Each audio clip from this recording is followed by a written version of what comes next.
Assalamualaikum warahmatullahi wabarakatuh. Perkenalkan, nama saya Dinda, saya perwakilan dari kelompok 2 tugas SKI.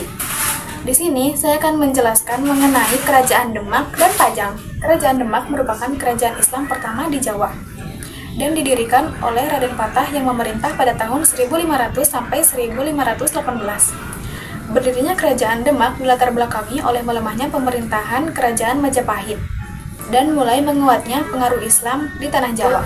Berikut silsilah raja-raja Kerajaan Demak. Raden Patah bergelar Sinopati Jimbun Ngabdurrahman Panembahan Palembang Sayyidin Panatagama. Pada masa pemerintahan Raden Patah, wilayah Kerajaan Demak meliputi Jepara, Tuban, Sedayu, Palembang, Jambi, serta beberapa daerah di Kalimantan. Raden Patah meninggal pada tahun 1518. Selanjutnya, pemerintahan Kerajaan Demak dilanjutkan oleh Pati Unus selama 4 tahun. Pati Unus meninggal pada tahun 1522 dalam usahanya mengusir Portugis dari Malaka. Pemerintahan dilanjutkan oleh adiknya, yaitu Sultan Trenggono. Pada tahun 1546, Sultan Trenggono wafat. Sejak saat itu, Kerajaan Demak mulai mengalami kemunduran akibatnya karena perebutan tahta kerajaan. Tahta kerajaan pun jatuh ke tangan Joko Tingkir. Setelah menjadi raja, Joko Tingkir bergelar Sultan Hadiwijaya. Ia kemudian memindahkan pusat kerajaan dari Demak Pajang. Walaupun sudah menjadi kerajaan baru, Kerajaan Pajang masih mengakui sebagai penerus Kerajaan Demak. Sekian penjelasan dari saya, semoga bermanfaat. Wassalamualaikum warahmatullahi wabarakatuh. Assalamualaikum warahmatullahi wabarakatuh. Saya Siti Nur Ayani, perwakilan dari kelompok 2. Saya akan menjelaskan Kerajaan Banten dan Cirebon. Kerajaan Banten didirikan oleh Syarif Hidayatullah pada tahun 1526.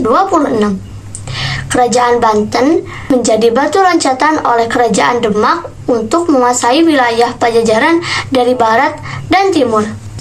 Wilayah kekuasaan Banten meliputi sebelah barat pantai Jawa hingga Lampung. Wilayah kekuasaannya meliputi sisa kerajaan Sunda yang tidak disebut Kerajaan Mataram, serta wilayah yang sekarang menjadi Provinsi Lampung.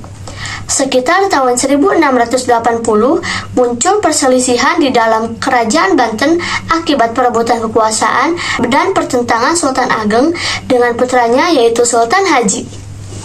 Mengenai Kerajaan Cirebon, terdapat 2 pendapat mengenai asal-usul nama Cirebon. Menurut Babad Cirebon, kata Cirebon berasal dari kata Ci dan Rebon, yang artinya udang kecil. Sementara itu, versi lain dari Kitab Nagara Kertabumi menyatakan bahwa kata Cirebon adalah perkembangan dari kata Sarumban yang berasal dari istilah Sarumban dengan makna pusat pencampuran penduduk. Pada awal abad ke-16, Cirebon masih berada di bawah kekuasaan Pakuan Pajajaran. Pangeran Walangsungsang yang bergelar Cakrabuana ditempatkan oleh Raja Pajajaran sebagai juru labuhan di Cirebon.